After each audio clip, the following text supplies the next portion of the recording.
Nesta manhã, convidando você a abrir a sua Bíblia comigo, no livro de João, no capítulo 16.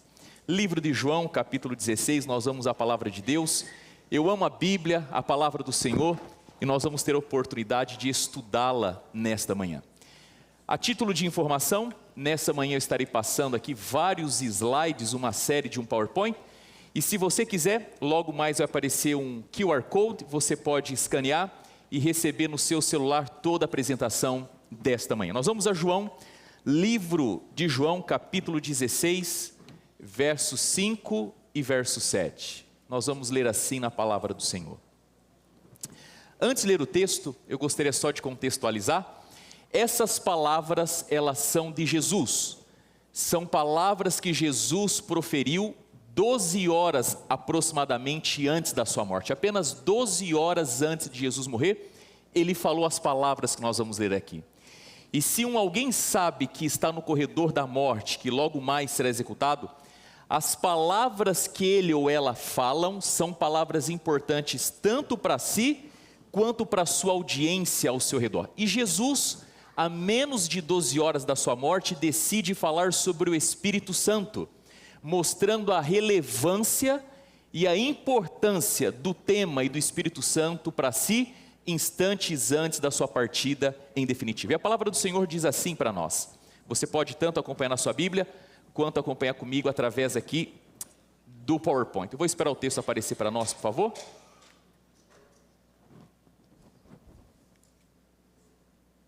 Ok, vamos lá. Diz assim a palavra do Senhor. Agora que eu vou para aquele que me enviou, nenhum de vocês me pergunta, para onde vais? Porque falei estas coisas, o coração de vocês encheu-se de tristeza. Mas eu lhes afirmo que é para o bem de vocês que eu vou. Se eu não for, o conselheiro não virá para vocês, mas se eu for, eu o enviarei. O que Jesus está dizendo a respeito do Espírito Santo nesse tema?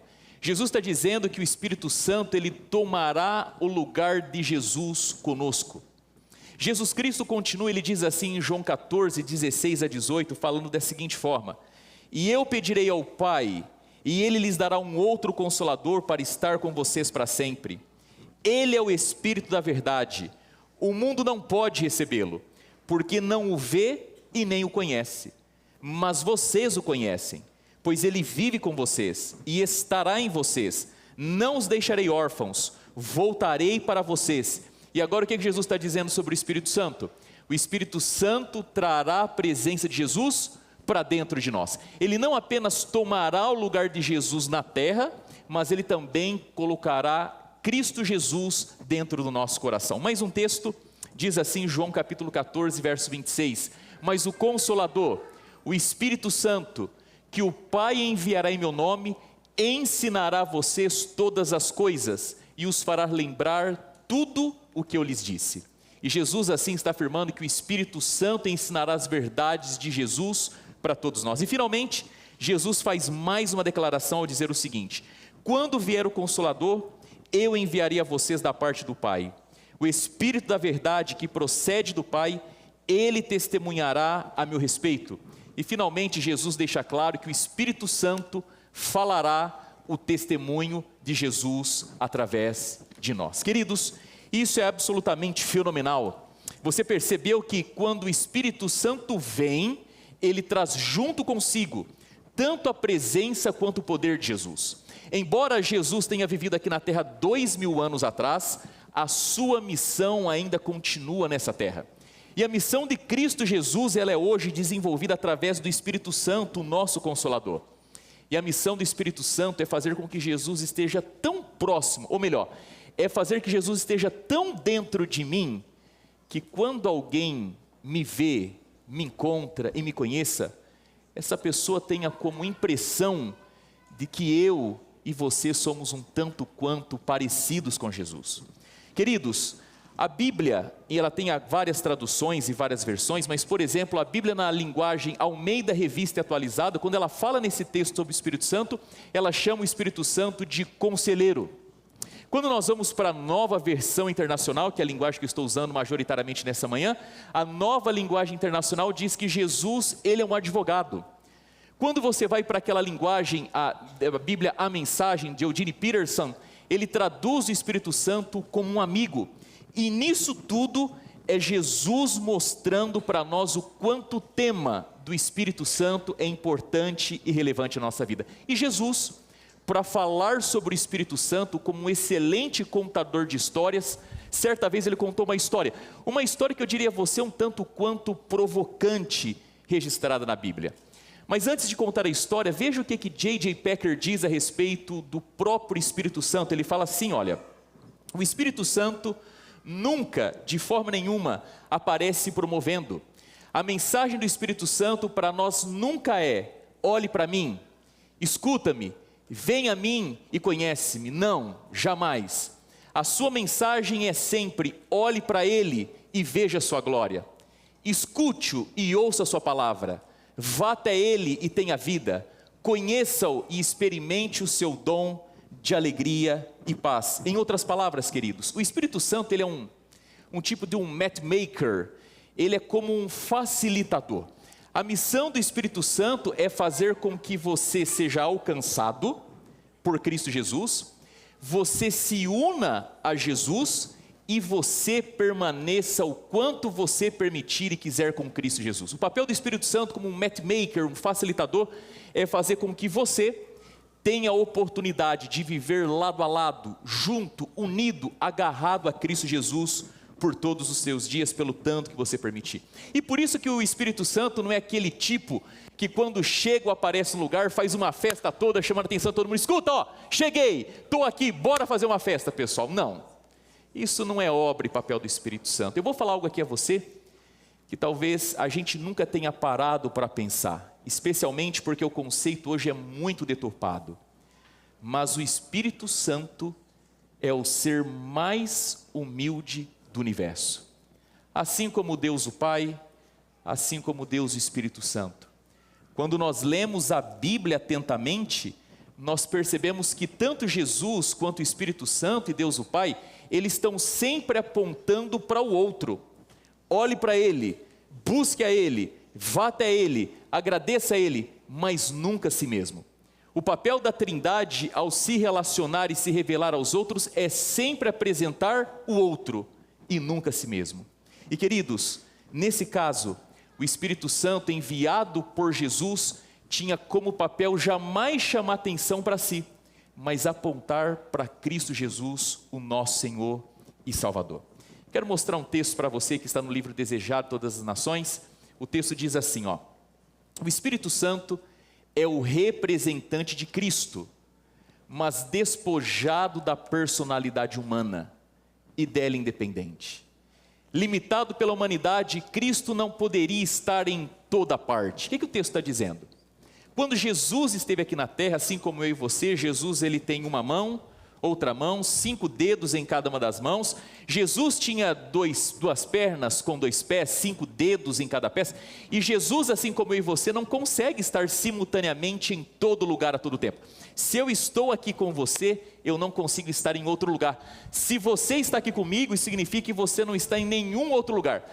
A mente e o coração até podem estar, mas presencialmente nós estamos presos dentro do tempo e do espaço. E quando Jesus parte e sai da terra, Ele envia o Espírito Santo, porque o Espírito Santo, diferente de nós, não tem mãos, não tem dedos, não tem pernas, não tem pés, Ele não tem um corpo físico. O Espírito Santo, Ele é Deus, e como Deus, Ele não está preso dentro das limitações que nós temos. Deus é Espírito. E quando o Espírito chega aqui na terra, queridos, o Espírito Santo ele pode estar simultaneamente em todos os lugares. Ele pode estar aqui dentro da igreja, ele pode estar na China, ele pode estar com um ente querido, mas nesse momento, creio eu em nome de Jesus, que ele está aqui conosco. Até porque se o Espírito Santo não está trabalhando enquanto o pastor prega, acabou o sermão. Não faz sentido nenhum. Porque quem realmente fala, trabalha, toca, instrui e ensina é o Espírito Santo. Por isso que quando nós estamos dentro da igreja, não importa quem esteja aqui na frente, nós voltamos todas as nossas atenções para o Senhor. Porque em última análise, não é o pastor que fala, mas é a Bíblia, a palavra de Deus. Nós estamos aqui para adorar ao Senhor, por isso que nós nos desligamos, nos desconectamos de tudo e de todos, porque Deus está nesta manhã falando à nossa mente, ao nosso coração, através da sua santa palavra. E queridos, o texto continua e ele diz assim, era portanto do interesse deles que fosse para o Pai e enviasse o Espírito como seu sucessor na terra. Ninguém poderia ter então vantagem devido à sua situação ou seu contato pessoal com Cristo. Pelo Espírito, o Salvador estaria acessível a todos nesse sentido. Ele estaria mais perto deles do que se não subisse ao alto. O que Jesus está dizendo aqui para nós nesta manhã? Que embora nós tenhamos a ilusão de que os discípulos tiveram uma oportunidade ímpar de estar com Jesus, de conviver com Ele, Jesus hoje está mais próximo do que Ele esteve com seus discípulos. Porque Jesus, através do Espírito Santo, hoje está 24 horas por dia, 7 dias por semana conosco. Porque quando o Espírito Santo vem à terra, Ele é o próprio representante do Senhor Jesus. Ele traz para a nossa vida a própria presença e o poder de Jesus na nossa existência. Quando nós nos paramos diante de algum lugar e oramos, quando a gente se debruça em oração, quando a gente abre a palavra, é o próprio Jesus que através do Espírito Santo vem até nós e na nossa presença. E agora aqui eu quero contar a história para você, que eu disse que nós iríamos estudar nesta manhã. A história começa dizendo o seguinte para nós, Lucas capítulo 11, verso 1, uma história bem provocante que Jesus conta e começa assim, certo dia, Jesus estava orando em determinado lugar. Tendo terminado, um dos seus discípulos lhe disse, Senhor, ensina-nos a orar, como João ensinou aos discípulos dele. E como eu gostaria de ter essa imagem registrada numa foto, num vídeo, Jesus orando, ajoelhado, prostrado, falando com Deus do universo, seu Pai, e de repente quando ele termina e se levanta, os discípulos se acercam de Jesus, e o porta-voz de um deles fala assim, mestre, por favor, ensina-nos a orar como João Batista ensinou os seus discípulos. E qual foi a reação e a resposta de Jesus? É para já. Se o assunto oração é comigo, eu vou ensinar. E Jesus Cristo então agora diz assim, olha, eu vou dar uma oração para vocês. É uma oração simples, mas profunda. E vocês podem fazer essa oração sempre que vocês quiserem. Eu quero que você participe comigo agora. Vamos fazer a oração do Pai Nosso juntos aqui? Pai Nosso, que estás nos céus, santificado seja o teu nome, venha o teu reino, seja feita a sua vontade, assim na terra como nos céus. O pão nosso de cada dia nos dai hoje, perdoa as nossas dívidas, assim como nós perdoamos os nossos devedores. Não nos deixe cair em tentação, mas livra-nos do mal, porque teu é o reino, o poder e a glória para sempre. Amém. Louvado seja o nome do Senhor. Eu não sei se você já participou de alguma série de pregações sobre oração, se você já participou de um seminário, 40 madrugadas, ou leu algum livro, e não há nenhum tipo de problema com isso, mas você foi instruído sobre como orar. Faça o seguinte, começa adorando, começa exaltando, começa agradecendo, depois você começa, e assim vai indo, até que lá no final, lá pelas quantas, quando você já não consegue mais nem orar, aí você começa a pedir. Alguém já te chamou a atenção, já falou com você dizendo assim, a gente sempre deixa o pedido ou os pedidos para o final? Começa agradecendo, começa louvando, deixa os pedidos lá para o final. Queridos, sabe que a oração do Pai Nosso nos mostra um outro lado dessa situação. Se você ler atentamente a oração do Pai Nosso, você vai perceber que, embora curta, ela apresenta 7 petições ou 7 pedidos. Eu queria refazer cada um dos pedidos nesta manhã com você. Conte aqui comigo, como é que eu começo a oração do Pai Nosso? Pai Nosso que estás nos céus. Não tem nenhum pedido. Agora continua. Santificado seja o teu nome. Ou seja, nós estamos pedindo para que o nome de Deus seja santificado no nosso meio. Venha a nós o teu reino. Nós estamos pedindo pelo reino de Deus. Seja feita a tua vontade, que a vontade de Deus que é soberana se estabeleça. O pão nosso de cada dia nos dai hoje, a gente pedindo para que Deus nos alimente. Perdoa as nossas dívidas, assim como nós perdoamos nossos devedores, nós pedimos o perdão de Deus. E finalmente nós temos, e não nos deixe cair em tentação, e livra-nos do mal, que o Senhor nos proteja e nos guarda. 7 pedidos, e eu desafio você depois ler atentamente e contar cada um deles. E a minha pergunta para você é a seguinte: por que numa oração tão curta e pequena? Porque quando Jesus vai ensinar as pessoas a orarem, Jesus embute nessa oração 7 pedidos, o número da perfeição. Queridos, a verdade é que Deus realmente ama quando nós pedimos. Deus realmente ama quando nós pedimos. E Deus realmente ama o que nós pedimos, no sentido dos nossos desejos, no sentido das nossas necessidades e exatamente aquilo que queremos. Deus ama quando apresentamos para Ele aquilo que queremos, aquilo que precisamos e aquilo que nós desejamos. E agora então, depois que Jesus coloque essa oração para os discípulos, Ele vai contar uma história. E essa história não tem que ver necessariamente com oração, mas com o Espírito Santo. E a história começa assim para mim e para você, ó. Lucas capítulo 11, versos 5 e 6. Então lhes disse: suponha que um de vocês tem um amigo, e que recorra a ele à meia-noite e diga: amigo, empresta-me 3 pães, porque um amigo meu chegou de viagem e eu não tenho nada para lhe oferecer. Do que o texto está falando? É tarde da noite, o cara está dormindo com a família, e de repente,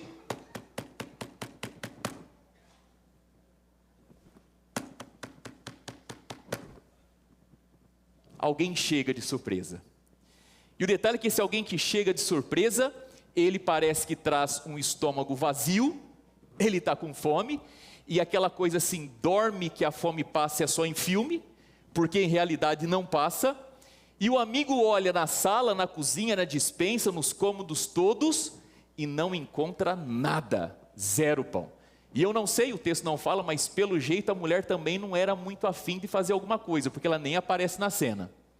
E esse amigo então, ele decide receber o seu amigo, colocá-lo na sua casa, mas não deixá-lo ir dormir de barriga vazia. O que ele faz então?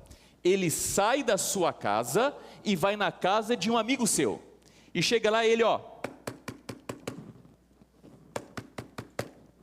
E aí Jesus continua e diz assim, ó. O que Jesus fala?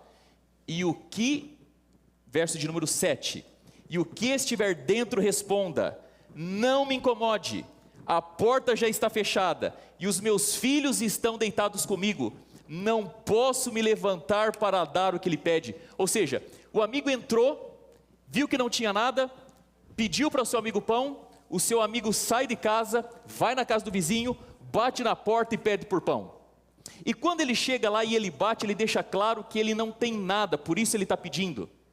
E esse amigo que está lá dentro da casa, ao ouvir o pedido, vendo que realmente era tarde da noite, ele faz o quê? Ele se levanta prontamente para atender o amigo porque é o amigo? Não. O texto diz para nós ao longo da leitura, que embora ele tenha ouvido o grito do seu amigo dizendo que ele não tem nada, ele ainda continua dormindo. E se você conhece o contexto bíblico, você sabe que as crianças naquele dia dormiam ao redor dos pais. E realmente, se você tem criança dormindo perto de você, especialmente se é criança pequena, tudo que você não quer é acordar a criança. Essa semana a gente passou por uma experiência lá em casa. A Ingrid estava fazendo o William dormir, e assim que ele dormiu, eu entrei no quarto. E ele acordou. E aí vai mais 1h, 1h30 naquela função toda para fazer o bebê dormir, e não dorme de jeito nenhum. E esse indivíduo aqui, ele está disposto a não fazer nada pelo seu amigo. Mas Jesus coloca um ponto de virada na história. O ouvinte da história, os discípulos estão entendendo que realmente naquele dia não vai ter o que fazer. Até que de repente a história diz o seguinte para nós, diz assim o verso de número 8. E então finalmente, o amigo, deixa eu achar aqui o texto, para mim está longe aqui. E eu lhe digo, embora ele não se levou, você está tendo a mesma dificuldade que eu para ler? Não, para você está bom? Para mim está difícil demais. E eu lhe digo, embora ele não se levante para lhe dar o pão por seu amigo, estou lendo igual eu li na terceira série. Por causa da importunação se levantará e lhe dará o que precisar. Qual que é o final que Jesus coloca na história? Todo mundo está entendendo que aquele rapaz não vai fazer nada por aquele que está do lado de fora, mas Jesus diz que não é bem assim. Jesus fala assim que aquele indivíduo que está lá dentro, ele vai se levantar e vai dar tudo aquilo que o rapaz precisa para poder voltar para sua casa. E eu entendo aqui o seguinte, queridos, na questão da tradução nós perdemos um pouco do sentido do texto. Essa palavra importunação que aparece aí, se você ler no contexto original, ela seria melhor traduzida como ousadia destemida. Você sabe o que é ousadia destemida? O texto está falando para nós que esse rapaz que está diante da porta do seu amigo, ele não vai sair dali, ele não vai parar de bater enquanto ele não receber aquilo que ele quer. Ele está ali naquela porta desesperadamente por uma necessidade que tem. Ele disse, eu não tenho nada. E aqui, queridos, o texto está dizendo o seguinte para nós. Enquanto nós acreditarmos que somos alguma coisa ou que temos alguma coisa, enquanto a gente achar que a gente pode se alimentar sozinho, nós sequer iremos pedir aquilo que realmente a gente precisa. O texto está dizendo para nós que esse indivíduo, primeiro, ele reconhece que ele não tem nada. Segundo, ele vai à procura daquilo que ele precisa, e ele se coloca na condição de uma ousadia destemida, dizendo o seguinte, eu não saio daqui enquanto eu não receber aquilo que eu preciso. E ele está ali, ó. Eu não vou parar de bater até eu receber aquilo que eu preciso. Pergunto para você, quem está contando a história? Quem? Jesus. E ele está contando a história para responder qual pergunta? Sobre oração. O que Jesus está dizendo aqui? Jesus está dizendo, queridos, que quando a gente vai orar, primeiro a gente tem que reconhecer que a gente não é nada e não tem nada. E nós só estaremos prontos para recebermos aquilo que Deus tem para nós, o dia que nós entendermos que nós não somos nada e não temos nada.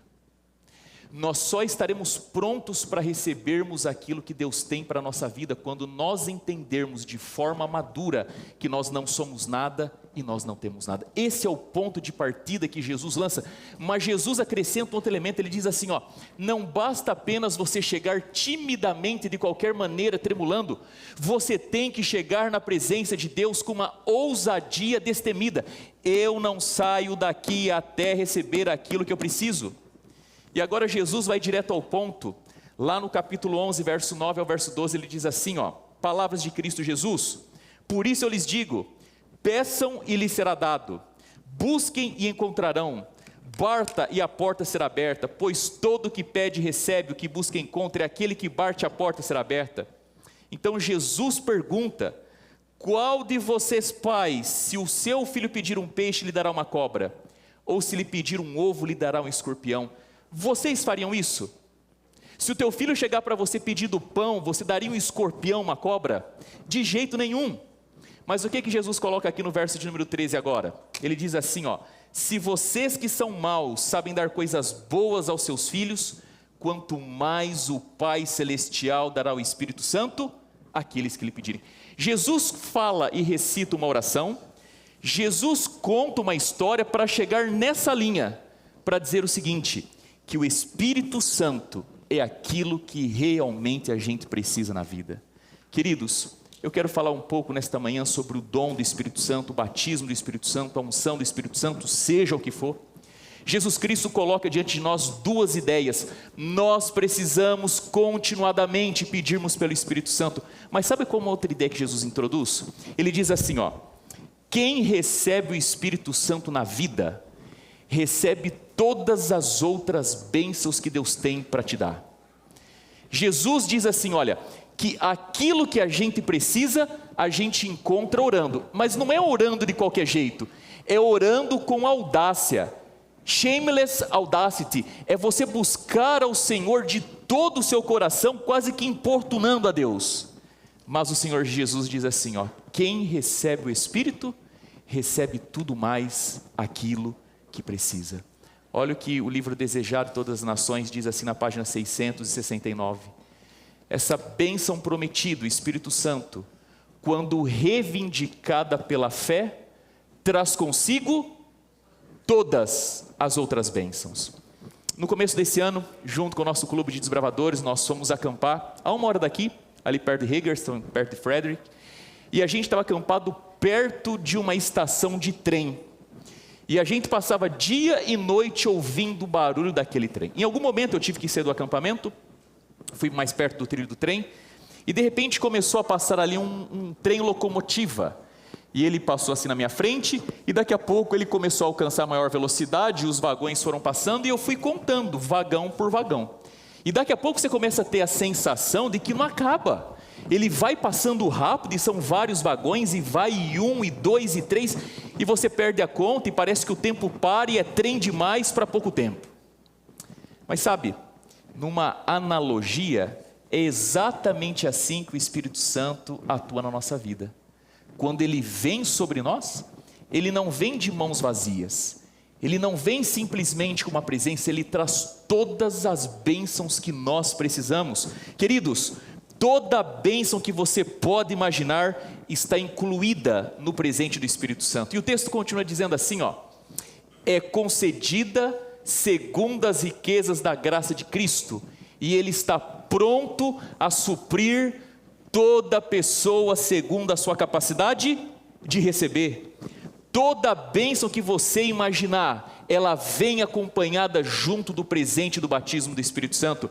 O livro Recebereis Poder, na página 221, diz assim: quando recebemos esse presente, o Espírito Santo, todos os outros dons também serão nossos, pois devemos receber esse dom conforme a plenitude da graça de Cristo. Ele está pronto para subir cada pessoa segundo a sua capacidade de receber. Deixa eu tentar traduzir isso de uma forma diferente. Eu me lembro que no meu período na Andrews, eu precisei de estudar por minha conta, por volta de uns 3 meses, para fazer uma prova, para não precisar de fazer a matéria. Então durante 3 meses eu tive que estudar, sem ninguém me vigiar, me fiscalizar, sem nenhum tipo de prova, trabalho, era simplesmente para fazer uma prova, para eliminar uma matéria. Eu me lembro que eu me dediquei durante a semana, aos domingos, e fui estudando. Me lembro que no dia da prova eu estava pronto, preparado, a mente estava tranquila. Fui fazer a prova, eu precisava de acertar de 80, pelo menos 71, para que eu pudesse eliminar a matéria. E depois que saiu o resultado, eu acertei 72. Meu pai, misericórdia. Nossa. 72. E naquele dia, quando eu recebi a notícia, sabe aqueles momentos na vida assim, que fala assim, puxa vida, em face do meu esforço, do que eu consegui, eu mereço alguma coisa aqui agora. Já sentiu que em algum momento você merece alguma coisa? Imagina que nesse dia, e você tem os seus dias de vitória, dias de glória, dia que você conquista também, você fala assim, quer saber? Hoje eu vou me dar um presente. Só que assim, hoje não é Burlington, não é TJ Maxx, não é Ross, não é Goodwill, não é nada disso não. Hoje eu vou na Macy's. E aí você vai para Macy's, e aquela loja bonita, olha, a Macy's, ela tem o poder até de levantar um pouco a autoestima da gente, né? Você entra ali, mas às vezes derruba também, né? Mas enfim, entrou na Macy's, olhou por tudo aquilo ali, de repente lá no fundo, você viu alguma coisa que fala assim, aquilo ali vai entrar para o meu coração e vai dizer para mim assim, você realmente merece. Você não pensa nem no dinheiro, nem no cartão, o importante é você valorizar para você mesmo o teu esforço. E quando você chega e pega o presente, sabe o que acontece? Um monte de confete cai do teto da loja, as luzes começam a piscar, e de repente você ouve lá o seguinte, aqui está o premiado, você é o campeão, e você descobre que tem uma promoção, de que quem escolhesse aquele presente, poderia levar toda e qualquer coisa da Macy's de graça. Imagina só, a Macy's inteira de graça, só para você.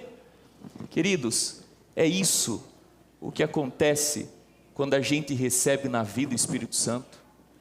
Quando o Espírito Santo vem na nossa vida, nós recebemos todas as outras coisas que Deus tem para nos dar de graça. Pastor, que tipo de presente você está falando que o Espírito Santo derrama na nossa vida? Quer ver um? O presente do perdão, para quem está lutando com uma consciência culpada. o presente da pureza para quem está lutando, queridos, contra o pecado. O presente da integridade para quem está lutando com a honestidade. O presente da paz para quem está lutando com o coração ansioso. São bênçãos que o Espírito Santo nos dá. Cada presente que você puder imaginar, ele está embutido no Espírito Santo quando ele vem na sua vida. Só que tem um detalhe especial. Jesus Cristo, quando ele fala sobre o Espírito Santo, nessa oração, nos nossos olhos, na leitura do português, a gente não nota, mas no grego, a partir do tempo verbal, Jesus está dizendo assim, ó: quanto mais o Pai que está no céu dará o Espírito Santo a quem continuar pedindo, continuamente o pedir. O que o texto está dizendo? O que Jesus está falando aqui? Jesus está dizendo o seguinte, que o Espírito Santo, quando ele vem na nossa vida, ele nos dá tudo aquilo que a gente precisa. Só que Jesus, quando está falando sobre orarmos pelo batismo do Espírito Santo, Jesus fala que a gente tem que orar continuamente. Eu pergunto para você, por que Jesus simplesmente não fala assim, ó, você tem que orar pelo Espírito Santo, mas você tem que orar continuamente pelo Espírito Santo? Deixa eu fazer aqui para você 3 perguntas. Primeira, o que você quer para a sua vida? O que você quer para a sua vida? Segunda pergunta, o que realmente na vida é importante para você? O que realmente na sua vida é importante para você? Agora deixa eu fazer a terceira pergunta. Você gostaria de ficar rico? Você gostaria de alcançar independência financeira? Queria dar 3 dicas para você sobre como se tornar rico, alcançar independência financeira. Mas antes, o que é ser rico? O que é ser pobre? Eu, quando criança, uma vez eu ouvi a seguinte definição: existe 2 formas na vida de ser rico. Tem gente que está até anotando agora. Primeira, ter tudo o que você quer. A pessoa que tem tudo o que quer, ela é rica. Segunda forma, estar satisfeito com tudo o que você tem. No meu caso, a segunda é mais fácil. Mas sabe, queridos, além disso, existe uma outra forma da gente perceber riqueza e pobreza. Quer ver só? Imagina que você ganha $4.000 por mês. Se os teus desejos, as tuas vontades, as tuas necessidades, se tudo isso cabe no seu orçamento de 4.000, você é rico.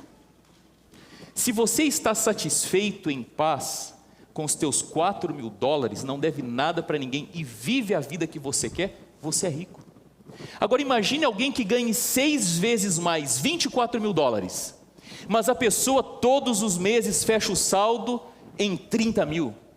Ela não consegue colocar dentro dos $24.000 tudo aquilo que ela gostaria, tudo aquilo que ela deseja, todas as suas vaidades, todas as suas necessidades.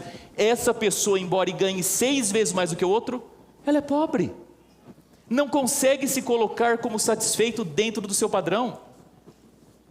Agora veja só, que é uma outra definição de rico e riqueza e pobreza. O rico é aquele que quer alguma coisa, tem dinheiro, mas de repente olha melhor e fala assim, quer saber, eu não vou comprar.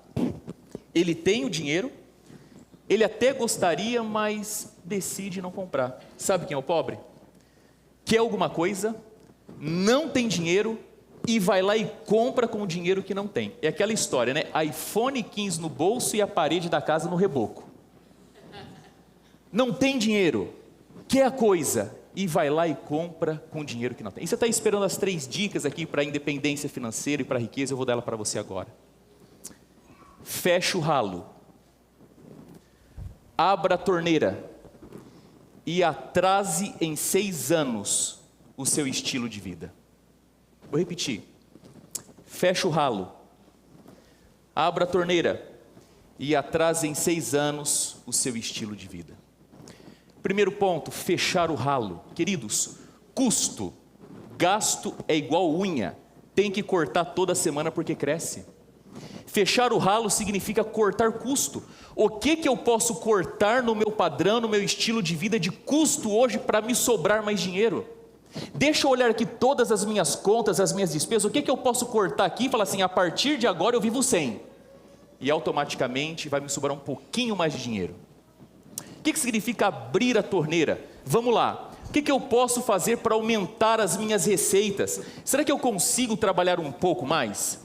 Será que eu posso conseguir um outro trabalho?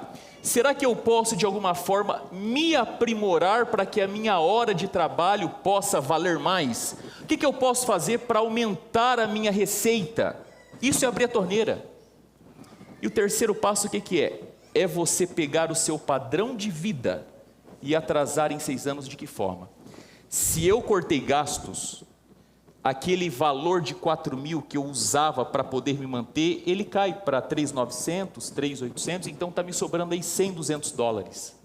Se eu conseguir no mês ganhar um pouquinho mais, 100, 200 dólares, ou seja, eu deixei de gastar 200, eu passei a ganhar outros 200, 400 dólares, só que eu não vou incorporar esses 400 dólares no meu orçamento mensal, eu não vou gastá-los hoje, eu vou pegar esses 400 dólares, eu vou aplicar numa caderneta de poupança, eu vou colocar no mercado de ações, vou comprar em bitcoins, eu não sei, mas eu não vou incorporar esse valor no meu orçamento, e mês após mês eu vou lutar para continuar cortando custos, aumentar receita e colocar o dinheiro trabalhando para mim, e nesses 6 anos eu não vou sair desse padrão.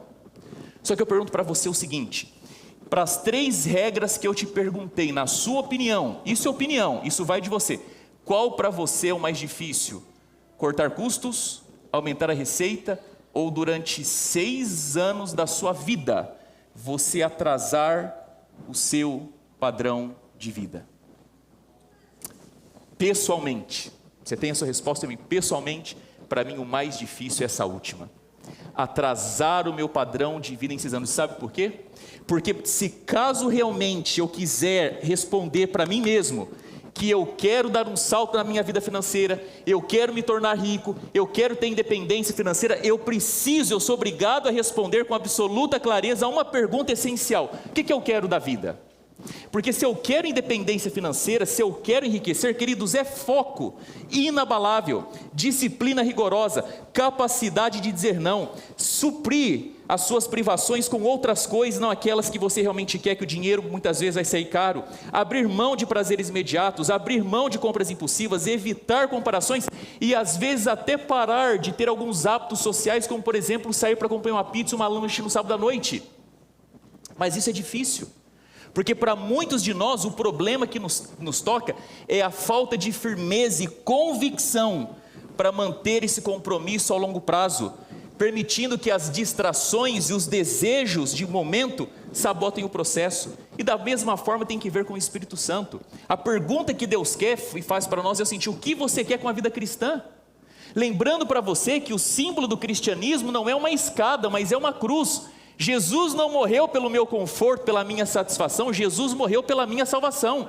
E em algum momento, se eu entendo que eu preciso do Espírito Santo, então nós deveríamos estabelecer um pacto inegociável e renovado a cada dia de buscá-lo intensamente.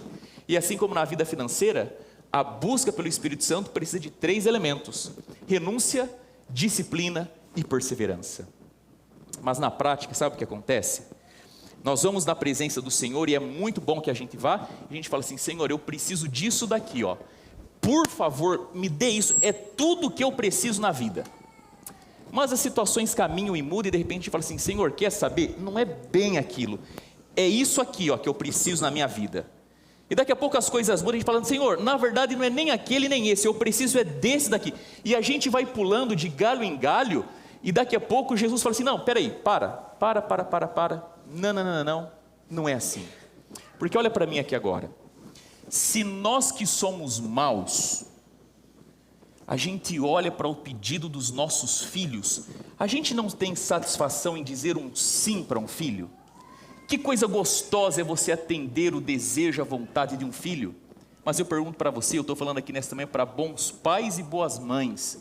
Você que é um bom pai, uma boa mãe, você dá tudo que o seu filho pede, você faz tudo que o seu filho quer? Óbvio que não, até porque a marca de um bom pai, de uma mãe, é exatamente não dar tudo que o filho quer, não fazer tudo aquilo que ele espera que você faça. Deus, quando olha para a nossa vida, Deus tem um olhar atento sobre toda a realidade da nossa existência, e Deus sabe, querido, exatamente o que é bom e o que não é bom para nós. Você pode pedir, você pode chorar, aliás, nós nem precisamos de comover, conquistar e convencer Deus, porque os nossos argumentos não mudam aquilo que Deus entende ser o melhor. Porque então, quando se trata do Espírito Santo, Deus fala para mim, para você, que nós temos que pedir com insistência, porque Deus quer criar no nosso coração duas convicções. Primeira convicção: Deus quer que eu entenda que eu não sou nada e não tenho nada, e por isso a minha maior necessidade é pelo Espírito Santo. Deus quer que na minha mente esteja claro que a minha maior e real necessidade é pelo Espírito Santo na minha vida. Segunda convicção que Deus quer que eu tenha claro, é que embora eu tenha uma necessidade, eu preciso de me dirigir a Deus a fim de ter aquilo que Ele prometeu dar. O Espírito Santo, querido, ou melhor, vou falar dessa forma: a salvação é de graça, e amém por isso, mas a vida através do Espírito tem um preço, e o preço é decidirmos perseverar, encontrarmos um caminho de insistência, e acima de tudo, uma ousadia destemida para pagarmos o preço de uma vida de comunhão com o Senhor, e buscá-lo, e clamar, e pedir pelo Espírito Santo a nossa existência. Olha o que esse texto diz, Sign of the Times, do dia 21 de novembro de 1985, manhã após manhã, Jesus se comunicava com seu Pai no céu, recebendo dele diariamente um novo batismo do Espírito Santo. Esse texto aqui tem duas verdades que a gente não pode negá-las. Quando que Jesus pedia pelo Espírito Santo? Manhã após manhã, continuidade, é todo dia. Segundo ponto, que horas que Jesus fazia isso? De manhã. E aqui está uma clara indicação que o melhor momento para buscarmos a Deus é nas horas da manhã. Assim como eu dizimo 10% da minha renda financeira, eu preciso de dizimar o meu tempo, dar primeiras horas do Senhor para o Senhor, e não apenas a parte religiosa e espiritual, mas a própria ciência deixa claro que a maneira como nós lidamos com as nossas primeiras horas do dia determina toda a condição e nossa qualidade do dia ao longo da vida como um todo. E eu fico pensando assim, se até Jesus, perfeito, santo, justo, se até ele manhã após manhã buscava o Pai, quem que é Marco Faria para achar que pode fazer diferente? Quem que é Marco Faria para achar que pode sair da cama e viver a vida por si mesmo? Se até Jesus tinha um pacto inegociável de todas as manhãs buscar pelo Espírito Santo, quem é o Marco Faria para achar que ele pode viver a vida sem buscar o Espírito Santo nas primeiras horas da manhã? Livro Atos dos Apóstolos diz assim: há para o consagrado obreiro uma maravilhosa consolação em saber que mesmo Cristo, durante a sua vida na terra, buscava diariamente seu Pai em procura de nova provisão quando necessário. Se o Cristo Jesus dedicava as suas primeiras horas da manhã, por que a gente vai fazer diferente? Queridos, eu quero terminar fazendo um apelo para você nesta manhã. Eu vou falar mais, eu não vou fazer um apelo não. Eu quero aqui implorar para você e para o seu coração. Não é um apelo, é um clamor. Eu estou aqui de coração aberto na frente de vocês, passando pela internet, implorando pelo que eu vou pedir. Sabe que todos os desafios que nós temos na vida, e eu entendo que não são poucos, todas as crises, as batalhas, os dilemas que nós temos, todo o peso da nossa existência, tem uma causa e um causador. A causa é o pecado, o causador é o inimigo de Deus. Mas sabe que às vezes a gente também colabora. Às vezes parece que não é preciso o diabo fazer nada. A gente olha a casca de banana do outro lado da rua, a gente corre para pisar nela e escorregar. Tem horas que o inimigo de Deus não precisa de trabalho nenhum conosco, a gente dá conta do recado. E se às vezes a gente peca por aquilo que a gente faz de errado, outras vezes a gente erra por aquilo que a gente não faz de certo. E é nesse ponto que eu quero falar para você nessa manhã. Queridos, em nome de Jesus, por tudo aquilo que é mais santo e sagrado, pela palavra do Senhor. Eu venho aqui implorar você, para que você e eu, a gente tenha um compromisso, mas um compromisso de alma, de coração, de verdade, de que a gente não pode viver nenhum dia da nossa vida sem começarmos pelo começo. E o começo é quando a gente fala: Senhor, eu não sou nada, eu não tenho nada, minha vida é um castelo de cartas, no trono do meu coração há um trono de areia. Eu não sou nada, eu não tenho nada, eu não posso nada, porque até que a gente não chegue nessa conclusão, a gente vai tentar consertar e construir a vida com as nossas mãos, para ver diante dos nossos olhos, em algum instante, tudo isso ruir se desmoronar. Se Cristo Jesus não negociou a busca pelo Espírito Santo e foi o que foi, por que a gente vive de forma diferente? E o meu apelo, e o meu implorar para você e para mim, para a nossa igreja, é que a gente tenha um compromisso sério em relação à devoção pessoal, à busca pelo Espírito Santo. E eu quero falar aqui a você adulto, querido irmão, querida irmã, se você tem mais de 18 anos, não importa se você é casado ou solteiro, você precisa entender que a sua vida, ela começa e nasce, ela se constrói na sua comunhão pessoal com Deus. Eu quero falar aqui agora para os adultos que são casados, pais de família. Eu tenho esse sermão pronto há algum tempo.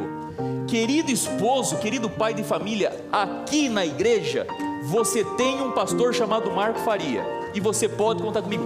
Mas na sua casa, a sua esposa e seus filhos têm um pastor, e o nome do pastor é o nome que você tem. E está nas suas mãos a responsabilidade de reunir a sua esposa, e pelo amor de Deus, em nome de Jesus, pegue nas mãos da sua amada, da sua esposa, junte as suas mãos com a dela, e nunca comece ou termine um dia sem que ambos estejam juntos em oração.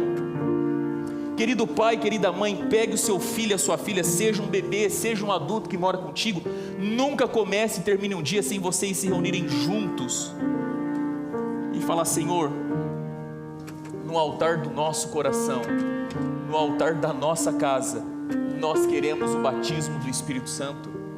Porque senão, queridos, é crise atrás de crise, problema atrás de problema. Não existe bombeiro no mundo suficiente para apagar o fogo da ausência do Espírito Santo, dos conflitos, dos problemas que nós temos. E o meu apelo para você é que a gente tenha um pacto, um compromisso de todos os dias, invariavelmente, não importa as crises, os problemas, a rotina, o horário de acordar, de dormir, que a gente busca pelo Espírito Santo. O último texto dessa manhã é uma frase de John Wesley. Ele fala assim: teme-se homens que amam nada além de Deus e odeiem nada além do pecado, e buscam apenas a glória de Deus, e eu virarei o mundo de cabeça para baixo. Me dá 100 homens, homens que não temam a Deus, homens que odeiam o pecado, e eu viro o mundo de cabeça para baixo. Sabe que às vezes a gente precisa do contrário. E nessa manhã eu estou falando para a gente que talvez esteja com a vida de cabeça para baixo e precisa trazer para o lugar certo. Irmãos, no mês de fevereiro nós passamos orando pelo Espírito Santo todos os dias de manhã. Pelo menos assim eu fiz, acredito que parte da igreja fez também. Nós acabamos 28 dias de milagres. Mas eu venho de novo aqui para dizer o seguinte para você: Jesus falou que essa é uma oração que a gente não pode parar. Essa é uma oração que não aceita o não, inclusive o não da gente não continuar. E eu venho de novo aqui para dizer que se a gente quer viver uma vida santa, santificados, tudo começa com o batismo do Espírito Santo. Eu queria fazer um apelo aqui. Não sei se 5 pessoas, se 10 pessoas, se de repente 50, pode ser 100 pessoas como John Wesley, não sei. Mas eu queria apelar, eu quero implorar nesta manhã, para que irmãos e irmãs da nossa igreja assumam um compromisso, e falar assim: na minha vida, com a ajuda e o poder do Espírito Santo, eu quero buscar todos os dias o batismo do Espírito Santo na minha vida. quarteto vai cantar uma linda música, eles cantaram recentemente, Fogo Divino. E eu acredito, queridos, que o Espírito Santo está aqui, está trabalhando. Eu acredito no mover, no agir do Espírito Santo. Eu acredito que quando a Bíblia é aberta e a palavra é pregada, o Espírito Santo acompanha a voz do pastor, ele fala a mente, ao coração. E toda e qualquer coisa que a gente queira viver de santidade daqui para frente, comece com o Espírito Santo. Eu queria saber nesta manhã, tem aqui 5 pessoas, 10 pessoas, 50 pessoas, quem sabe 100 pessoas que queiram falar assim: Senhor, eu quero de novo renovar o meu compromisso de orar pedindo o batismo do Espírito Santo na minha vida. Eu quero orar pedindo o Espírito Santo do Senhor no meu lar. Eu quero orar de novo pedindo pelo Espírito Santo na minha igreja. Eu quero fazer um apelo aqui, um compromisso. E eu sei que o desejo interno, quando ele é movido por uma ação externa, ele se firma. Enquanto o quarteto canta, se você quer renovar na sua vida o compromisso de orar pelo batismo do Espírito Santo, eu quero convidar você a levantar de onde você está. E se você quiser levantar agora, pode levantar e vir à frente. O Senhor Jesus, através do Espírito, te chama. Amém, Débora? Vem aqui, querida. Amém, Riva. Louvado seja o nome. Amém, Marcos. As coisas começam por nós da liderança. Amém. Amém, Miriam. Amém, Val. Amém, Léo. Amém, Giovana. Amém. Queridos, todos os dias às 5h57 eu vou mandar um texto para você sobre o Espírito Santo. 40 dias. Eu quero que você leia, porque Deus quer falar. Mas eu espero, em nome de Cristo Jesus, o Senhor do Universo, que na nossa igreja nós tenhamos pessoas que estejam comprometidas em buscar pelo Espírito Santo.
Jesus deixou sua promessa de amor, um consolador viria para nós. E apesar do sofrimento, toda dor e solidão, Cristo quer morar em nosso coração. Vem, Santo Espírito, fogo do Senhor, eu quero receber o teu amor. Luz da verdade, esperança do viver, brilha em mim, transforma o meu viver. Todos nós que cremos em sua vinda, temos que testemunhar do amor, pois somente assim refletiremos o caráter santo do Senhor. Nosso coração necessita de unção, poder mostrar o amor de nosso Pai. Cristo quer falar ao mundo que em breve vai Deus e proclamar. Vem, Santo Espírito, fogo do Senhor, eu quero receber o teu amor. Luz da verdade, esperança do viver, brilha em mim, transforma o meu viver. Este mundo já está chegando ao fim, e a promessa do Consolador é pra nós. A última igreja, a última chance, a última chama de amor acesa está. Vai você brilhar, vai você falar.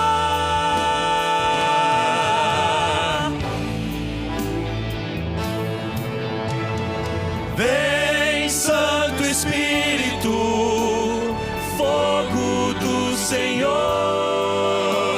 eu quero receber o teu amor.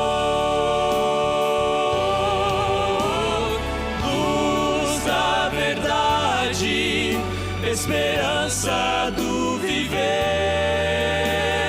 brilha em mim, transforma meu viver.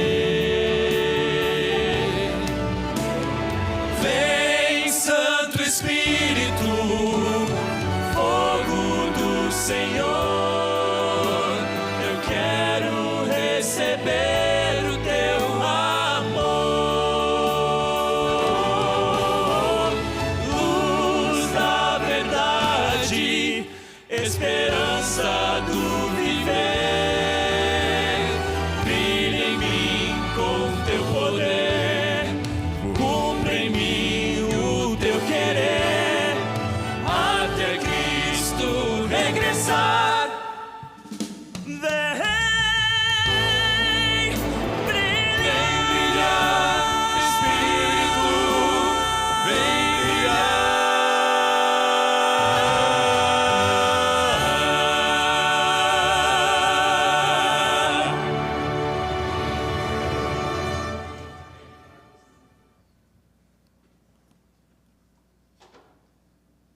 Senhor Deus, derrama sobre nós o teu Espírito, e isso nos basta. Em nome de Jesus. Amém. Amém.